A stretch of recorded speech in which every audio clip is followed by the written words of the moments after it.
Good morning to all my friends and family, and welcome to this episode of Jim's 5am Club.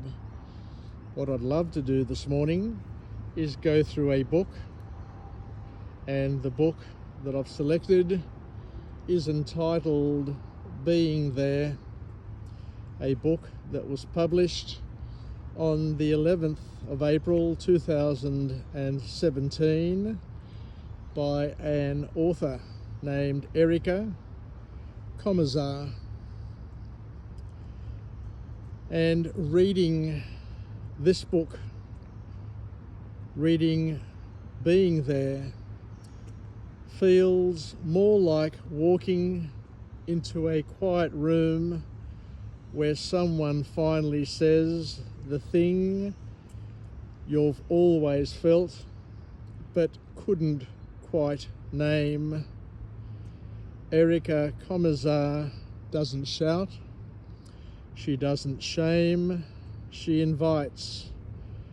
She gently but unapologetically calls all to remember what has often been forgotten in the rush of modern life: the emotional presence of a parent, particularly a mother, in the earliest years of a child's life, is not a luxury, but is foundational.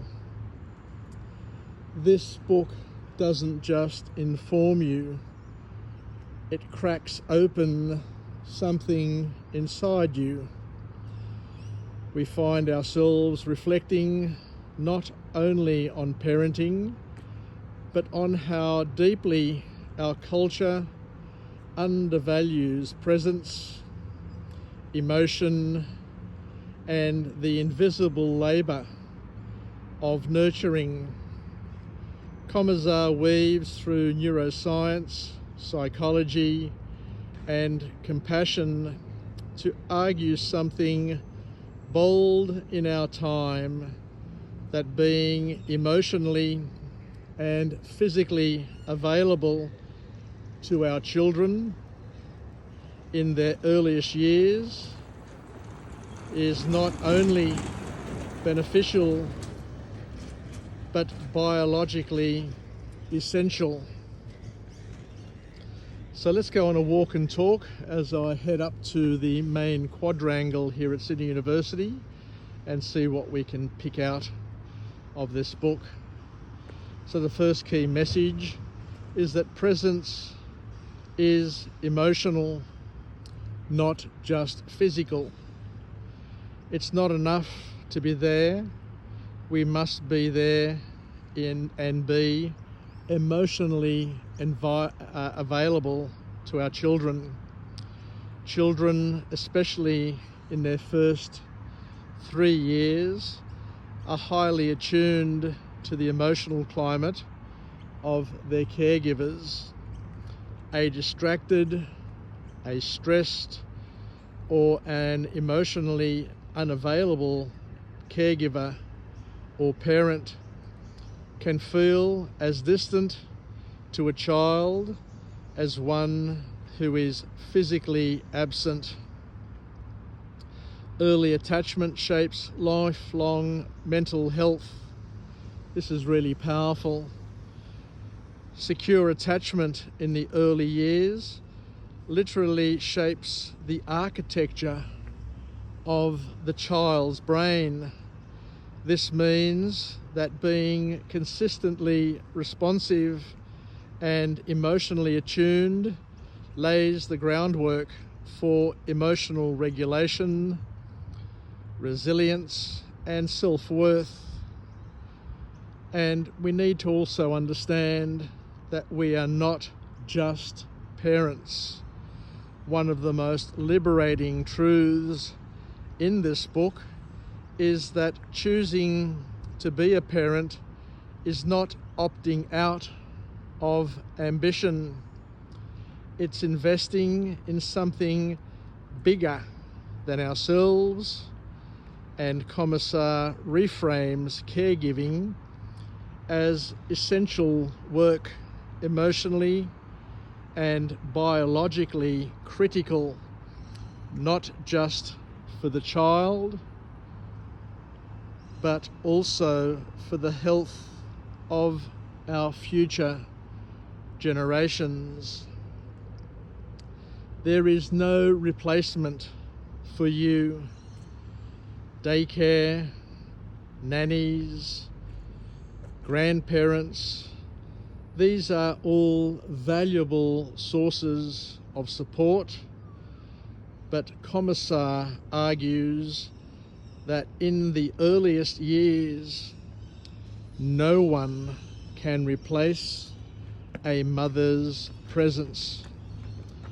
That may be hard to hear in a culture that promotes constant productivity, but it's a truth many of us know instinctively. Maternal guilt can be a guide, not a curse. Rather than demonizing material guilt, Komisar reframes it as an inner compass, pointing us toward what feels right. Instead of suppressing it, she encourages us to listen to it, not with shame, but with curiosity and compassion. Emotional labour deserves societal respect. This book here can make one angry, but in a good, awakening kind of way. Angry that our society doesn't value or support mothers enough.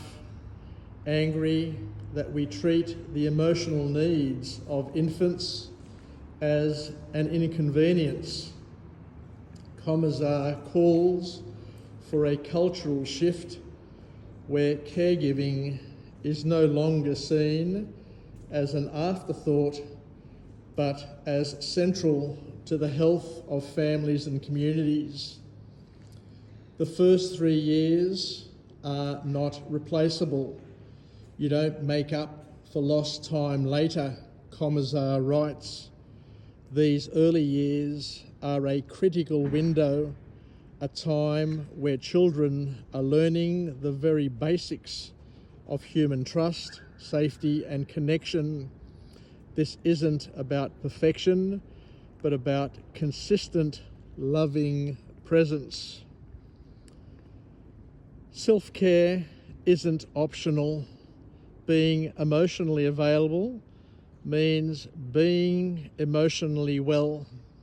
Komisar emphasises that mothers need to be cared for too, through therapy, support and systems, rest and boundaries.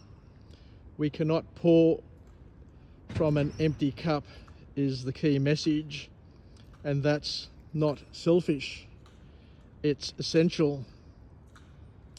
And the last key message to come from this book is that it's never too late to heal. Yes, indeed, early years matter, but being there doesn't leave you in despair if things didn't go perfectly. Komisar reminds us of the brain's plasticity, of the power of connection, and of the truth that love and presence, even if delayed, can still heal. If you've ever questioned your worth as a parent, if you've felt invisible weight of trying to do it all, or if you simply want to understand what truly matters most in the life of a child, this book, Being There, will meet you right where you are. It reminds us that being present is not just enough, It is indeed everything. So thank you very much for joining me on this episode of Jim's 5am Club, and I look forward to coming to you again from another place and with another message of empowerment. Take care and bye for now.